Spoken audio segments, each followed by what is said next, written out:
What's up, and welcome to It's a Scream. Today we're going to be talking about Scream 6. Spoilers. My review. Get it up, baby. Let's get started. Yeah, you're gonna love this one. It's a Scream, baby.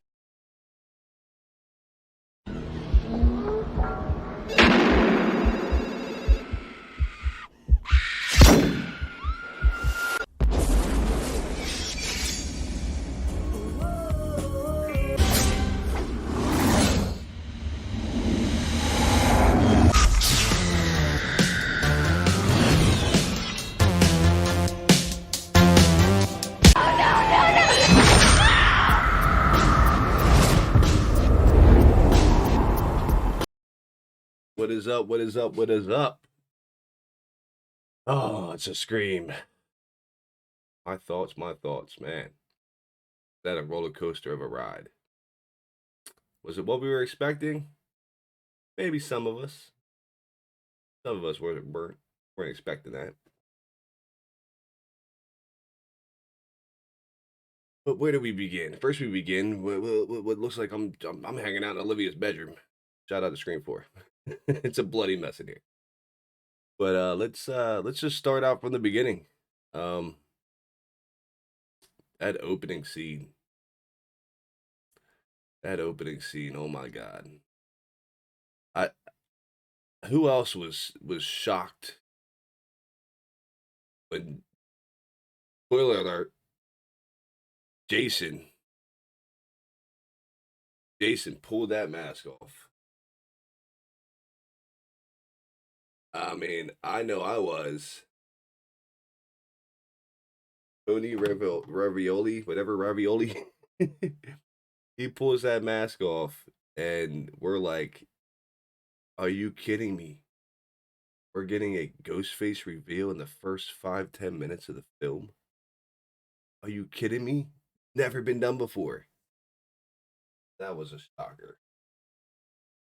Oh my god. Jesus Christ. Probably in my top. That's my top 3. I'm putting that opening in my top 3. I don't know exactly where I'm gonna put it yet, but that opening's in my top 3. But let's talk about Samara Weaving. God, she's so hot. And I can't believe they killed her off in the openings. I mean, I know we got Drew Barrymore in 1996 opening scene. You know, she was like kind of like a leading. I wouldn't say she was a heartthrob, but she was one of those well-known actresses at the time that they killed off. Oh my! I don't feel like they did Samara Weaving's character justice. I mean, I'm cool with you killing her off, but oh my god, I would have loved to learn a little bit more about that character, Laura. I mean, a hot film teacher. Like, could you imagine the possibilities if, like, you actually seen her in class? You know, she comes into class, her classroom, all looking all hot. All the guys are in there throbbing over her, and then you got Jason and Greg's character. You know, like, this girl, this woman, gave me a C. Gonna kill her later on. Oh my god, God, I love Samara. But that opening scene, I will have to say, was probably one of the best parts of the movie. One of the best parts of the movie. I just love especially this part. You're on fire. I mean, like, what is, like, to me that was like a knock at Friday the 13th. Like, opening the fridge and finding body parts in there. That was just like Friday the 13th. Part 2. And who else loved the fact that Jason was watching Jason Takes Manhattan when he walks in? That was a good to the Friday the franchise. But that scene right there, we all kind of got. I know a lot of people got what we wanted. I heard a lot of people saying we wanted a Ghostface versus Ghostface, and that pretty much right there gave it to us. You know what I mean? You know, Jason was trying to finish spoiler alert, Richie's movie that Richie was trying to make. And the other Ghostface said, F the movie. We got bigger plans. Okay? We got bigger plans. We'll fast forward a little bit and then we'll start talking about Sam and Tara's development in the very beginning of the movie. Um, so as we know, they're in college now. Tara, Mindy, Chad. They're in college now. Sam follows Tara to college to kind of keep an eye on her. Um, Moves in with her, gets some jobs, helps pay the rent. Um, Tara looks like she's trying to be, forget about everything that happened in Woodsboro, get everything, all the events that happened the year before, try to move on with her life. Looks like she's rebelling a little bit. Looks like she's trying to kind of take on a little slutty approach, um, partying, getting it out of her head. She doesn't want to remember what happened in Woodsboro. And Sam is just a protective sister. Sam's role in this is strictly protective sister and psychotic killer. It's pretty much. Um, there's also I want to put out. There's a scene towards the middle of the beginning of the movie where Sam and goes and sees her psychiatrist and Dr. Stone, um, and that is the character of Henry Czerny. Another character, I'll get into this in a second. She goes to see Dr. Stone, Henry Czerny's character, and he's pretty much just opening up what happened in Woodsboro, the events, explaining that now there's a rumor going around that she is the killer. She was the killer in Scream 5, and that Richie and Amber were pretty much set up. I'm guessing that's where the wrongly accused comes into play. That Amber and Richie wrongly accused that Samantha did it. Samantha Carpenter did. But she's explaining it to him, and this is one of the things I want to know if other people picked up on too. I felt like that scene was rushed, and I felt like it was trying to make Henry Czerny's character like a quick little, like one-off, like red herring. Because me going into this film, I kind of had the idea, and I'm sure a lot of people did. I don't want to speak for other people, that they already said that they were mirroring Scream 2. So you already had to have an idea that these next killers or killer or whatever was going to be related to somebody from the previous film. And they make it pretty obvious from the beginning when he says he wants to finish Richie's movie. And when she's speaking to Dr. Stone and she's explaining how many times she stabs Richie, he gets really like, ugh. And you could either take it as he was a psychiatrist and he was listening to her talk and he felt like she could have been the killer, that she could have been the killer, the way she was describing stabbing him 22 times. Or you could have interpreted that he was related to Richie and he didn't want to hear about her talk about stabbing Richie 22 times. And he stops the session and he tells her that he's got the authorities. I felt like that scene was rushed and it was just to kind of point maybe a quick little red herring towards Henry Czerny and his character of Dr. Stone. So I will say I didn't like that part of the. I felt like it was rushed. And Henry Czerny is such a great actor that I felt like him and Samara Weaving had played in films before. And for Radio Silence to bring them in and just kind of kill them off, I don't feel it was justice for those characters. Was not a fan of that at all. I felt like they both, Samara and Henry Czerny, should have had more screen time. Just a little bit. Just a little bit. But we could save that for maybe another video another time. Yeah. Justice for Henry Czerny and Samara Weaving. We'll do a video like that. But now we're going to start going into these new characters that are introduced. Now, Sam and Tara, like I explained, that Sam comes to New York, and Tara comes to New York for college with Mindy and Chad, and they become roommates. Tara and Sam become roommates with a character named Quinn, and Quinn is this kind of outgoing, kind of it's kind of like what I think Tara was like, was picking up stuff from Quinn. Like she was like outgoing, slutty, banging everything, that came up to her, and I felt like she kind of rubbed off on Tara a little bit, and that Tara was rebellion in a Quinn way. But Quinn is the daughter of Detective Bailey. Um, she is now roommates with Tara and Sam. Um, the next character we're introduced to is a character, um, Anika. We always butcher this name, Anika. And she is the girlfriend, love interest of Mindy. Which I'm assuming she could be doing. I don't know if she's roomies with Mindy or not. They don't really explain who's Mindy's roommate.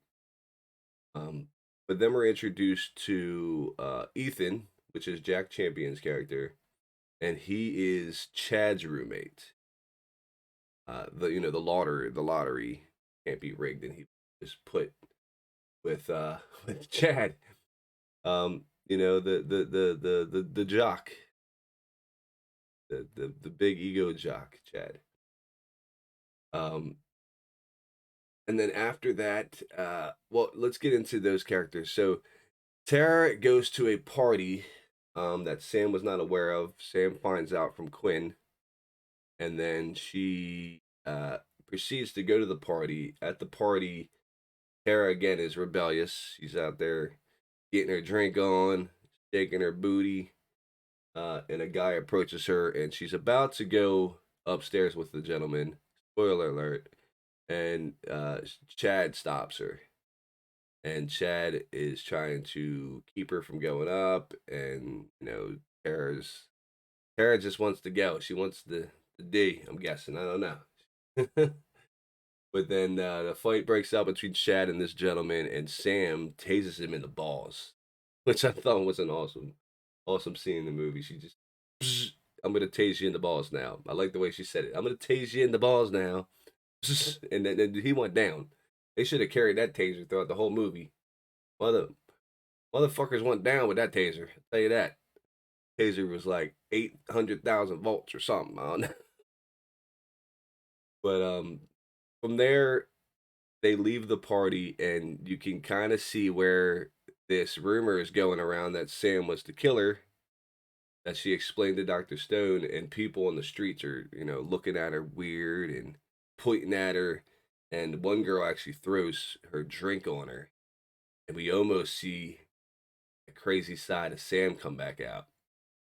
The crazy side of Sam was she was like, you know what? I carry one of these buck 120s on me. You wanna? He was about to go ham on homegirl, and luckily Tara and Chad and Mindy stop her. Um, I thought it would have been a cool touch though if like that girl ended up dead. You know what I mean? That's something I think that they should have did in the movie. Is like had the girl that threw the soda on her, like the ghost faces kill her. That's even more of you know a way to frame Sam. It's like, oh well, this girl threw soda on you, and she called you a killer and all this, and then she ended up dead. I mean, that's pointing the finger right at Sam. They missed an opportunity. The writers did on that behalf, because even I think for the audience, I think if that girl would have came up dead, and like say like her roommate and her like came up dead, I think a lot of people would have been like, damn, fuck that from the five, dude. She's killing people. I know I would have, and I think that would have been a great touch. I wish they would have did that. They they missed. You guys missed out on that one. They missed out on that one. But then we're introduced to another character, Danny. Jason Segura, I think is his name, is his character name. And I'm gonna get into a little bit at the end of this about Danny that I find interesting. Um, so Danny is the cute boy next door, and he turns out to be the love interest of Sam. Sam and him are kind of hooking up behind everybody's back. He doesn't want anybody to know that, I'm trusting people again because Richie, her boyfriend, was the killer in 5, so why, she shouldn't be trusting people anymore like that. But they're dating, and he lives next door. He lives a building next to him. His windows, which we'll talk about this more later. His window actually can see into their apartment. Kind of strange. His window sees into their apartment, which is how they met. I guess she saw him and they started talking. But then Sam gets a phone call and she's called into the police station. Called into the police station. Well, actually, no. I believe she gets a phone call and she's told to come to the police station. And I believe on the way there is when we get this scene, which is the very iconic scene that we saw in the trailer. So she walks out, she tells Tara to go back inside, and then Ghostface calls. And I like the touch that they used. They actually had Richie's phone contact that she did not delete out of her phone, which still baffles me. Why would you not delete your serial killer boyfriend's phone number out of your phone? But she didn't delete his number, so every time Ghostface calls, it's Richie's number. And he attacks Tara and chases them. Please help me. This scene was also, besides the opening, this scene right here was amazing. Now, real quick, when he kills this freaking store clerk, pops his freaking head right there, I'm thinking that it looks something like this. I'm thinking it looked just like that. His head just freaking boom right off. Boom. Shoot, leave it up to the audience imagination, okay? I think his head exploded like a freaking pineapple when he shot him with that shotgun. But that scene right there, man, it was fast-paced, slow-paced, and intense all in one.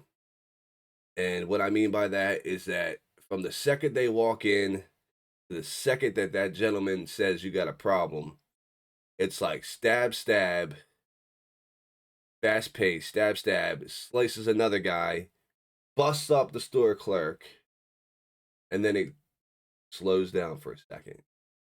And then you got the creeping, trying to find Tara and Sam. It's really, the way that they did it was amazing.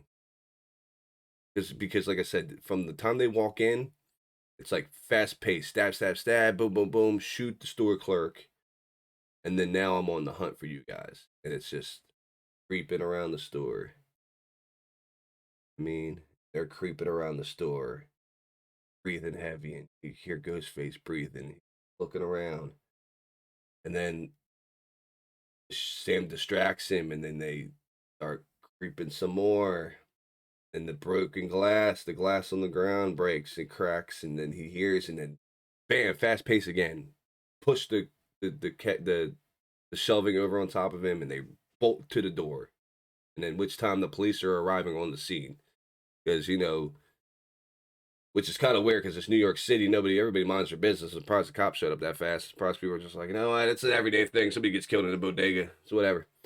But the cops show up. And they rush out the door, and you kind of like the camera just pans right into the store. You see the mask laying on the ground, which at first I got confused about because I thought maybe, because like a lot of the other Scream movies, when the killer is chasing someone and then the cops arrive on scene, in most Scream movies, he like drops his costume and you see the costume there and then he's gone. And in this one, it's a little different. Um, so you see the mask there, and initially I thought Ghostface stripped his costume off and he dipped off and blended into the crowd and he went out the back door. But this is where, and I kind of liked it and I kind of did it because it was, I feel like it was just their way. Well, we'll get into this in a second. So they're brought into the police station for questioning about not only those events that just happened just then at the bodega, but also what had happened at Jason and Greg's place, the other Ghostface. And this is where we're introduced to Kirby, and she's from the FBI, from the Atlanta office, and she's been investigating the two Vicks, or the two victims, which she is referring to, which are the two Ghostface killers that killed Samara Weaving and that were trying to finish Richie's movie. She's been studying their online history. I'm guessing she's, I guess they were researching stab and they were researching how to kill and all this other stuff, and she knew what their plans were. So she follows them to Atlanta, and this is why Kirby is now in New York. He follows the two killers from Atlanta to New York that were targeting Sam and Tara. So she explains to Detective Bailey that she has a factuation with Ghostface killings and that they all share a common bond with the Ghostface. And that's when Sam walks through the hallway in that last scene that we see before the movie comes out. Sam says, Kirby. And they did. Saw what we all expected it was going to be, is that Sam was a freshman in Woodsboro High, in Woodsboro High when Kirby was a senior. And that's how they knew each other. We all kind of guessed that's exactly how they were going to explain it, and that's exactly short and simple. I was a freshman when Kirby was a senior. Pretty much that's it. That's their explanation of knowing each other. But from there, Detective Bailey, Baroni's character, he explains that the mask that they found at the bodega had the DNA of Charlie Walker. I believe it was Charlie Walker and Jill Roberts' DNA on the mask. And then he explains that the mask that was found with Jason had the DNA, there was masked with DNA of Amber and Richie. And he's, Detective Bailey's asking them if they know who Richie is. And they're like, yeah, we're acquainted. We know him. Yeah, we know him. Yeah, we killed him. But then from there, they kind of go off into another scene where I believe Kirby gets a phone call, and then it cuts to, I want to say Henry Zerny's, yes, Henry Zerny, because Tara or Sam had given her alibi that she was seeing Dr. Stone, Henry Zerny's character, and that it would be on file. And then from there, Kirby gets a phone call. Kirby walks away, and then it cuts to Henry Zerny's house, Dr. Stone's house. And this is that iconic scene that we see in the trailer where he's up against the glass. He's breathing up against the glass.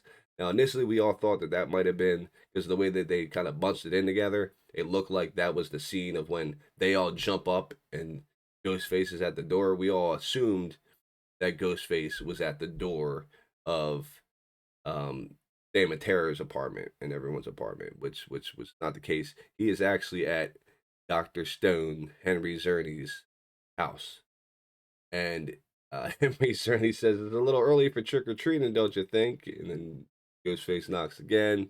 He comes up to the door, and it's just like Halloween freaking 2018 and whatever, and then Halloween Kills when he just smashes through the glass and just pulls him right into the freaking door. And then one of the coolest kills, I think, probably is he just jams the knife directly right here into his nostril, just right to his nostril.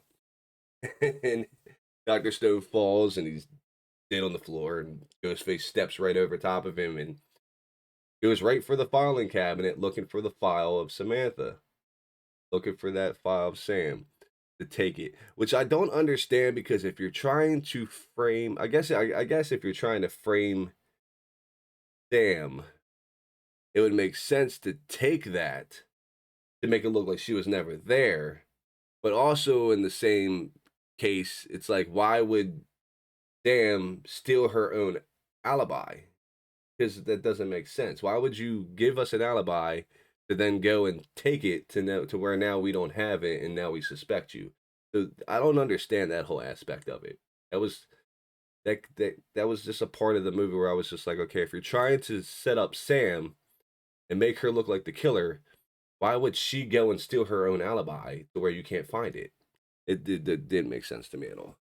There's a lot of stuff, and just like there's a lot of stuff in the other Scream movies that just don't make sense. Just don't make sense. Um, Juice, where do we go there? Well, we're not gonna talk about every single aspect of this movie. At least on my behalf, because I can go into so much stuff that I liked that I didn't like. We'd be here for hours. We'd be here for hours. But I'm just going into some general things that I did like and I did not like. Um, so we'll go to from there. We'll go to. I guess we'll go to the scene where there's a scene where Mindy and the rest of the group they're talking in the park. Talking in the park, and this right here, I loved the scene. I loved it. Was gave me like this Randy feel of like kind of like how she did in 5, like explaining the rules, explaining what you're dealing with. But it also pretty much gave you, if you're smart and you pay attention, it pretty much gave you the motive and who possibly were the killers from the rip, because she said that they're talking and then they talk about that they're the core four. I think this is where the core four line first comes up, and he says that this is a sequel to the requel, meaning that the requel it wasn't a remake and it wasn't a sequel. It was pretty much the original, but remade. So right there, if it's the sequel to the requel, then you already, which we already kind of knew anyway, that it was mirroring Scream 2 to the T. Now we already got some callbacks and everything to the original Scream 2. They mentioned Omega, Beta, Zeta, Omega, Beta, Zappa, Omega, Zappa, and all that. But the fraternity from Scream 2 that the sisters were trying to get Nev to go into, and then also the fraternity that her boyfriend was in. They mentioned both of those in Scream 6, which were great throwbacks, great mentionings. But again, to me, it's like we want a new movie. We don't want Scream 2. We had Scream 2. Because those were callbacks, but they weren't callbacks. It was just pretty much them saying, "This is Scream 2." To me, that's how I felt. It was them saying, "This is Scream 2." We're pretty much remaking, requel of the sequel of Scream 2. Which, again, left it open for you to know that this killer is somebody related to Richie, either his dad or his mom. All those throwbacks made anyone that understood a Scream film that we are looking at a relative, mom or a dad. And when you're looking for a mom and a dad, you look at characters that discuss losing their children. Where Quinn and also Detective Bailey state that they lost a brother and they lost a son. So if you were smart, you knew pretty much a quarter of the way through this movie that Detective Bailey and Quinn were gonna be killers. You knew it. You knew it.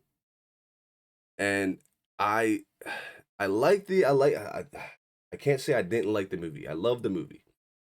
But you can't say that this film is a requel or sequel to a requel, which already, if you're a Scream freaking fan, you're gonna know that this means that we're mirroring Scream 2 to the T, and this is a relative. And then on the same hand, also turn around and say, I lost my brother and I lost my son. Because right there and then, you are suspects number one. Suspect number one and number two. From the rip. So I feel like they missed on that because you just made it too easy to guess, in my opinion. You made it too easy. Out of a lot of the movies that I've watched, Scream movies, this was probably one of the easiest to guess who the killers were. One of the easiest, pretty much, to guess who the killers were, in my opinion. In my opinion. I mean, I guess if you go back and you watch Scream, the first one, if you after so many rewatches, they pretty much laid it out from the rip that it was Billy and Stu. Like they laid it out. Like you should if there was another Scream movie before Scream, like you would have known that Billy and Stu were the killers from the rip. Just like in this film, you would have known that Detective Bailey and Quinn were the killers. Um, I'm gonna go into the scene where they're going into the shrine room. We'll talk about the shrine room. Um, well, no, because that'll be skipping. Am I skipping? Yes, we're skipping. So we're gonna talk about the apartment scene that I was just referring to. When we thought that originally that Dr. Stone scene with the glass was the apartment scene. So the apartment scene is pretty. It's good. It's good, but I felt like that scene was rushed in a way. Um, but there are some amazing parts in that scene. Um, Ghostface is actually coming up to Quinn. She still got her boyfriend there, or her boyfriend came back. I don't know if it's the same guy or a different guy. But Ghostface is creeping up behind Quinn. Ah, ah, but Quinn's a killer, right? We'll get into that. So Ghostface is creeping up behind Quinn, and Danny's character, Samantha's like love interest that lives across the street, is like, "Hey asshole, I see you, I see you." And Ghostface kind of just looks at him like, "Okay." I did love that part. I did love that part. He's like, "I see you, motherfucker. I see you." Oh my god, that was amazing. But then he's trying to reach out and call Sam, and he's trying to get a hold of her, and at the same time, I think she's getting a phone call from Gail, and she just ignores it, and then finally he sends, which I don't understand. I guess he used the share feature, like auto share. I guess that's the feature that he used. I guess that was the hint. He just shares the picture with everyone in the room. He did like an airdrop type thing, I guess. He just dropped the picture to everybody in the apartment next door. I'm surprised like people in the other buildings didn't get it. Like that's like because I wouldn't assume that he had Bindi, Chad's, and everybody's phone number. So he would have had to have like airdropped the picture to where they all got it. And I'm assuming that's who sent the picture, right? Or did it come from Quinn's phone? It might have came from Quinn's phone. Because that had me confused. Because I don't remember seeing who the contact was that sent it. Because I was like, did Danny just airdrop the freaking picture to everybody from across the freaking? Because that would be weird. Because if he airdropped it, it would have went to like damn near everybody in the building. And everybody in the building would be like, what the fuck is this? Is this a Pornhub? What the fuck is this? Don't click on that thumbnail. But I just I thought that was cool. They all look at their phone. It's just a picture of freaking Quinn getting stabbed up by Ghostface. But it was a little confusing on who sent the contact. If it was Danny, then everybody in the building got it. If it was Quinn, then I don't know, that was a weird angle. It looks like somebody, because it looked like somebody else took that picture. But anyway, that was enough of that. But they see the picture and they all jump up, they stand up, and they're looking at Quinn's freaking door. And all of a sudden, bam, Quinn gets tossed out the door. she falls into, I want to say it was Mindy and Anika. Falls into them, and they're like, oh, I got blood on me. And then immediately Ghostface just goes straight for Mindy. Slash, gets her really good on the arm. Really good. And then instead of finishing her off, he goes for Anika. And Jesus Christ, when he sticks that freaking knife into Anika's stomach and turns it and then lifts up, you can see it like go up from like her belly button, like from freaking groin to sternum, you know what I mean? He's like, I'm about to gut you, bitch. It was pretty gruesome. But then from there, here's the funny thing. So Mindy, Anika, and Sam all run into freaking Quinn's bedroom and shut the door. And they shut the door, and it looks like a freaking, it looks like my screen right now. It's a bloody freaking mess, okay? It looks like Olivia's room from 4, okay? It's a bloody freaking mess, okay? It looks like it was some pigs getting butchered in there or something. Or like you had about 10 kids finger painting with red paint, and they were getting it everywhere. That's what it looked like, okay? But the funny thing is that freaking Chad grabs Tara, because, you know, they like each other now. I didn't really get into that. They almost kissed. I forgot about that. Chad and Tara almost kiss in the beginning of the film, and Quinn cockblocked her. Anyway, that's why she got killed, right? She got killed because she cockblocked Tara. But Chad grabs Tara and he rips her out the front door. He's like, forget freaking Sam and Mindy and them. Like, we're getting the freak out of here. We're gonna go get a Motel 8. Oh, they're in there. We're gonna, like, she cockblocked me. Now she's dead. We're gonna go get a Motel 8 and we're gonna finish that kiss. Okay, that's like how Chad like rips her out of the freaking. And she's like, wait, no, my sister and our friends are in there. And she turns around and she's like, no, motherfucker, I can't get in now. The door's locked. I left the keys in because you just pulled me out to try to go to Motel 8. Freaking Christ. That was pretty hilarious, though. But so anyway, they lock themselves in Quinn's room. They throw a dresser. You see in the trailer, they throw the dresser up against the door. And it must have been a heavy-ass dresser because Ghostface couldn't get in there. He couldn't get in there at all. Not right away. But Danny, again, sees them in the room, and he puts the most flimsiest friggin' ladder I've ever seen in my life across. I don't even know how it held any weight. The thing looked like it was 2 crutches put together. It legit looked like 2 crutches put together and like duct taped. It was like, here, this will hold you. There you go. So Sam goes across first. He gets over. He's like, baby, I got you. I won't let that happen to you. And then Anika and Mindy, they have like a girl moment. Like, no, you go first. No, you go first. And then essentially Mindy's like, Anika's like, you know what? I'm fucking gonna fucking die anyway. I'm like gushing blood out my fucking stomach. You got a cut on your arm. You go, yeah. And Mindy's like, facts. Let's get the freak out of here. I'm out of here. I'll find a new girlfriend. So Mindy crosses the freaking ladder. I mean, the crutches. And then she makes it across.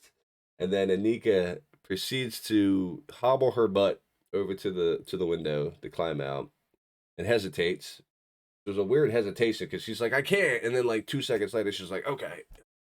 Like, but she's on the ladder. She's on the ladder. And Ghostface finally breaks into the freaking room, and the look on Danny, Sam, and Mindy's face was hilarious. Like, they were like, and like, you as a person, like, if that was me, and I seen that face, I'm not gonna ask what. You should know what that look on their faces were. It's like, Ghostface is behind you, bitch, move. Like, as soon as I would have seen their faces, I would have been like, I would have been like the freaking, Mario and the freaking, when he's throwing the barrels and shit, like, what I mean? I would have been like that. I would have been across that ladder quick as hell. But anyway, Ghostface pops the knife down on the windowsill and he starts to rattle that ladder. He's shaking it back and forth. Shaking it. He's toying. You can tell he's toying with her. He's toying with them and he's toying with her. And I like that. I like that about he's toying with her. He's like,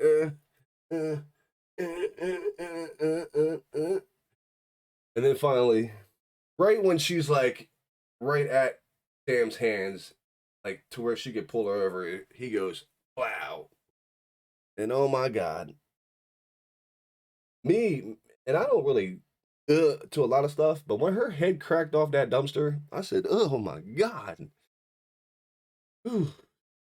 She got messed up. It like literally like cracked her skull. Her skull was cracked. It was cracked. It was done. It was over. But then we'll fast forward. So Detective Bailey comes out of the apartment because his daughter just got killed, and he's like, "Boo hoo hoo, fake tears, ha ha ha," which you could tell looking at him, like, dude, this dude faking this shit. You could tell. You could like, sorry, bro, your acting was horrible. You could tell. No, no, I have no family. No, dude. And then the way that he just looks at Sam and says, "You fuck with my family, you die." And he looks straight at her. He looks dead. It's like, yeah, dude. Like, yeah, we know you. We know she killed your son, bro. You'll get her at some point. We're gonna try. We know. Just hurry. Let's fast forward because we already fucking know you're the killer. Let's go. But he looks at Sam and he's like, if you fuck with my family, you die. And then Sam says, yeah. I mean, because Ghostface fucking with her family right now, fucking with Tara and her. So Gail little happy butt pops up, and guess what? She don't have a camera behind her. There's no news crew with her. It's a shocker. I was waiting for her to be like, yeah, well, oh, God damn it. All right, off the record. But she comes up and she sincerely looks worried about them, about the Carpenter sisters. And but right away, um, Tara and Sam are like, yo, back up. You know what I mean? Oh, by the way, I forgot to tell you, Tara punched Gail in the face. Spoiler alert. It was funny because Gail approaches them when they're leaving the police station after seeing Kirby and Detective Bailey. And they end up doing something. And I swear to God, and they end up running into Gail, and she's trying to report the news. And this is when she says to them, or they say to her, "You thought you were going to make another book." And she says, "Well, kind of like her line in Scream 2. Well, somebody was going to write about it. It might as well have been me." And just like Sydney did in Scream 1, Sam goes to throw a punch at her, and because Gail has been through this before, she ducks it. But she wasn't expecting that right hook from Tara. Boop! Caught her right on the chin. It was amazing. That part was amazing. But Gail comes up and she says, "I'm really worried about you." And they're like, "Yeah, BS. Okay, yo, you're just trying to get some more content for the news or your book, right?" They don't say that, but you can tell that's what they're saying. And she says, "Okay, off the record." And then Tara says to her, "I'm sorry for punching you." And Gail looks at her and is like, "Yeah, you're right. I'm not." That was pretty funny. That was pretty funny. But at that point, so Gail explains that she has been doing her investigating journalist, and she found this surprise, surprise shrine room that apparently Jason and Greg owned. They put it was in their name, and they don't understand how Kirby never found out about it. But anyway, we're just gonna fast forward about it. You go into the shrine room. Um, all the stuff that we seen in the freaking trailer is in there. It was amazing. We see everything in there. Um, and then we get to the Gale chase scene. Get to the Gale chase scene. And I the trailer made it seem a lot more intense, I think. It was intense, but I think the trailer kind of made it seem more intense. Um, but there was some lines that they didn't say in the trailer that I really, really enjoyed. It was also it kind of throwback to one of my predictions I thought for this film, which didn't happen, but I still think it can happen. Is the killer says to Gail, it's kind of strange that we've never talked on the phone before. And he even says, you would have been a great killer, Gail. You know what I mean? You flipped out because Cindy's always getting all this freaking attention and you're not, you're just on the back burner. And he says, she would have been a great killer. And I think that she still has, I think that she still has some parts in this. Maybe not in this one, maybe not in the last one, but I think in the previous film she did some dirt. She did some dirt. I still think it can happen. Okay, I still think a great, besides bringing Stu back and some other things, I think making Gale like a freaking mastermind in the beginning that freaking set up some people. I think that would be a great story for seven, but I don't think they're gonna go that route. I already think I know what they're gonna do, and I'm gonna talk about it at the end of this. But anyway, so it starts. We see the chase scene. We've seen it. He calls her. Um, There's never been one like me before. Gail throws her boyfriend through the bookcase, which it is Brooks, her boyfriend. You don't even really see his face. I don't even know why they show him as an actor in this film. It's literally like answer the phone, get stabbed, stabbed, stabbed, stabbed. Don't even see him get stabbed, thrown through a bookcase. You don't even really see him. But she actually has like a gun safe too. So when she gets the gun, she has a gun safe, and she's like forgetting the code, trying to type it in, and she I guess she forgets it. But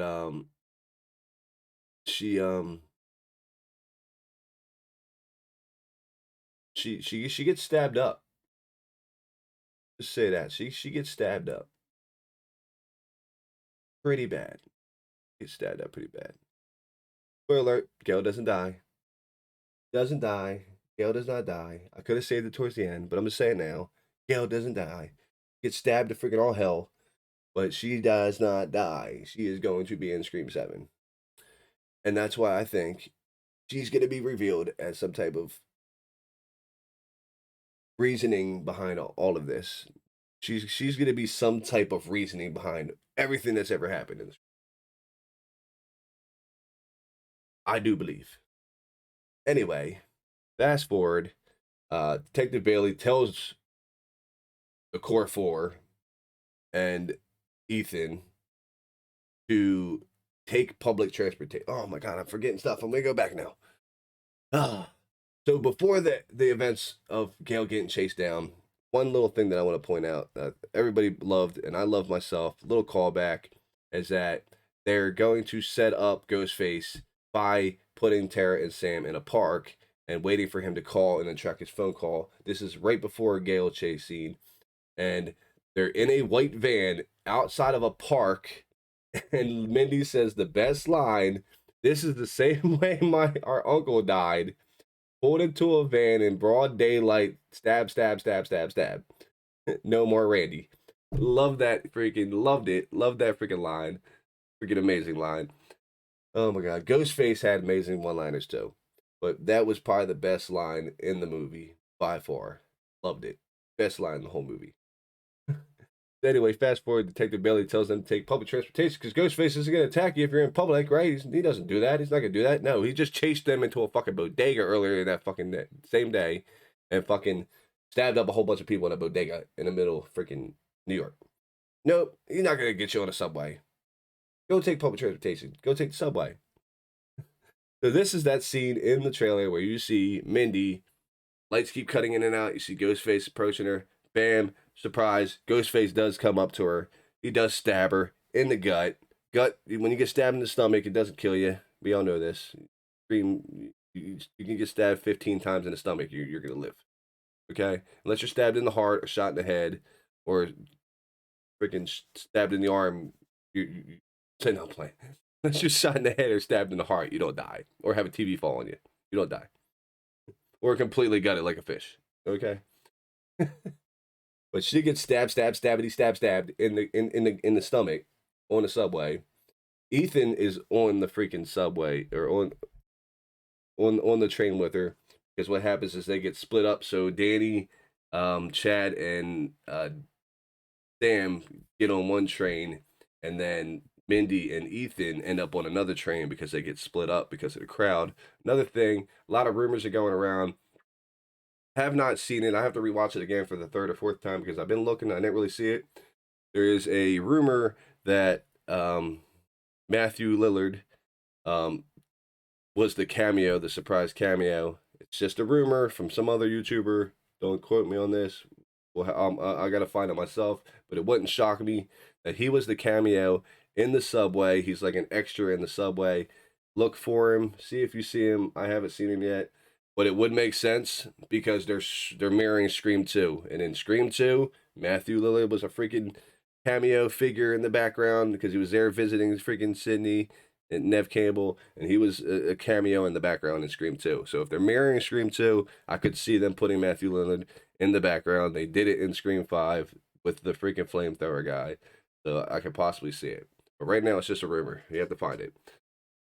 But she gets stabbed, and then they decide to well, the whole reason that they're leaving is that their plan was to lure him into the shrine because there's only one way in and one way out, and you need the key card to get in or out of that shrine room. And lure the ghost face there. And this is where things get interesting and boring and repetitive because we've seen this before. So Kirby, Sam, and Tara and Chad enter the shrine room. Danny does not go with them because Sam says she doesn't want him in there because she still doesn't trust him, and he told her from the get-go, don't trust me. If you feel like you don't trust somebody, don't be around them. But Danny does not go into the shrine room. They make their way in. They lock the door. This is, I think, the first time. No, the second time we get a Billy flashback ghost in your head thingy thing. Damn. So she's looking at again her father's shrine, his robe, and it's in a big glass thing like we see in the trailer. And he pops up in her head and he tells her to take that knife, arm yourself, and go make a round around. Go make your rounds and make sure there's nobody else there besides the four of them. Dad, Kirby, Sam, and Terry. Yes, four of them. So she does so. She grabs the knife and she doesn't say that, but she was probably thinking that. And she makes her rounds. Well, they end up, I believe, getting a phone call, and stuff's blurry. I don't think Ghostface appears yet. They get a phone call from Detective Bailey stating that he had reached out to the Atlanta office. Kirby is no longer working with them. She snapped out since the events that happened in Woodsboro with them, and she's gone mad. I'll go a little mad sometimes, right? So now they're like, oh shit, is it Kirby? Is it Kirby? And oh, by the way, this entire freaking movie makes Kirby out to be the killer like it's freaking nobody's business. If you're not smart and know how to see past their BS, their bullshit, you're gonna think Kirby's the killer.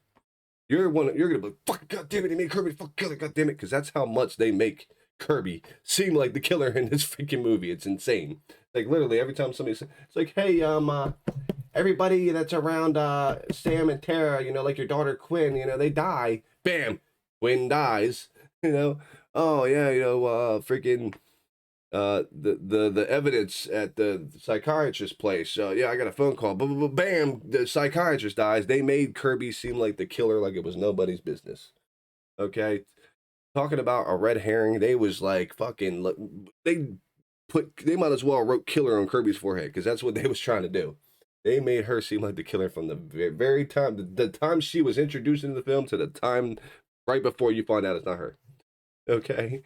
But anyway, he says that Kirby's the killer, and they're like, no. They're like, oh shit. Oh shit. And Ghostface appears, and then this is a scene where you see Chad and Chad's fighting with Ghostface, which really it was Chad, Sam, and Tara. They're all fighting with this Ghostface, and they get him to the ground. And at that point, he's about to take, it looks like a candy machine or something like that, and he's about to smash Ghostface in the head with it, and then bam, he gets stabbed right in the side, and right in the side. And it's like, oh shit, there's freaking Detective Bailey. I mean, oh shit, there's freaking Quinn. And there's like, oh, we don't know which one it is. But here's the twister. So there's two of them, and they're stabbing the shit.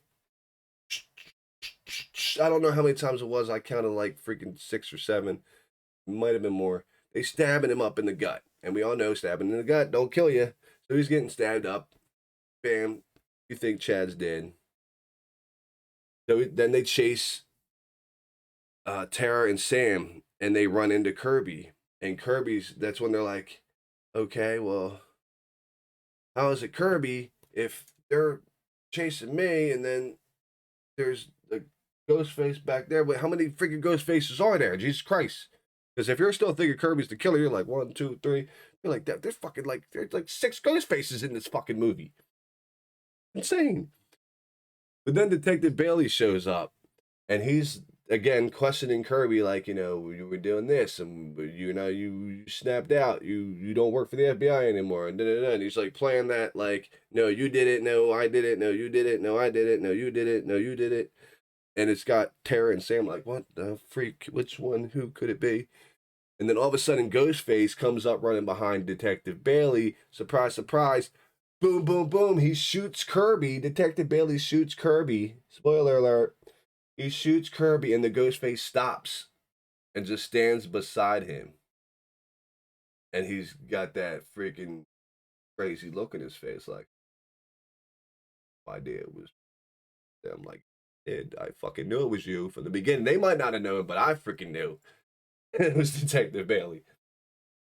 Now, here's the thing that threw me off on a little, threw me off a little bit.